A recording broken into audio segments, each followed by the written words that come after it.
তবে রে দাঁড়া বলছি, না হলে খুব মার খাবি। আজ হাতে নাতে চোর ধরেছি, তাও একটা না দুটো।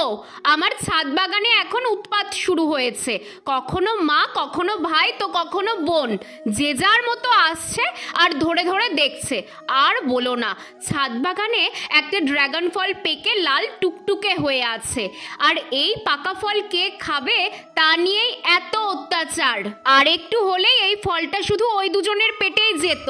ভাগ্যিস ঠিক সময়ে এসেছিলাম। আজ সকালে ছাদে গিয়ে দেখছি দুই ভাই বোন মিলে ফলটা পাড়ার ফোন দিয়ে আসছে, তা দেখে দিলাম কানটা মুলে। না, এদের আর সবুজ সহ্য হচ্ছে না দেখছি, তাই ফলটা পেরেই নিলাম। খুশিটা দেখো না, মনে হচ্ছে খোসা সহই খেয়ে ফেলবে। চলো ড্রাগন ফলটা এবার কেটে দেখি ভেতরটা কেমন। একেবারে লাল টুকটুকে, দেখো ফলটা দেখতে যতটা সুন্দর লাগছে খেতেও ঠিক ততটাই মিষ্টি ছিল।